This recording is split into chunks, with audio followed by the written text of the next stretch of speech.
I knew why, because I'd been through the Pentagon. Right after 9/11, about 10 days after 9/11, I went through the Pentagon and I saw Secretary Rumsfeld and Deputy Secretary Wolfowitz. I went downstairs just to say hello to some of the people on the Joint Staff who had used to work for me, and one of the generals called me in. He said, "Sir, you got to come in. You got to come in and talk to me a second." I said, "Well, you're too busy." He said, "No."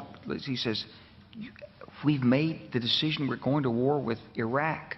This was on or about the 20th of September. I said, "We're going to war with Iraq. Why?" He said, "I don't know."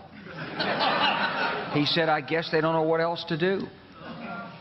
So I said, "Well, did they find some information connecting Saddam to Al-Qaeda?" He said, No. He says, "There's nothing new that way. They just made the decision to go to war with Iraq."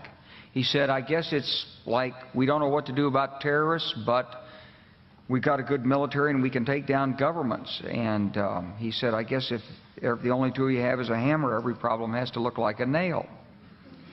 So I came back to see him a few weeks later, and by that time we were bombing in Afghanistan. I said, "Are we still going to war with Iraq?" And he said, "Oh, it's worse than that."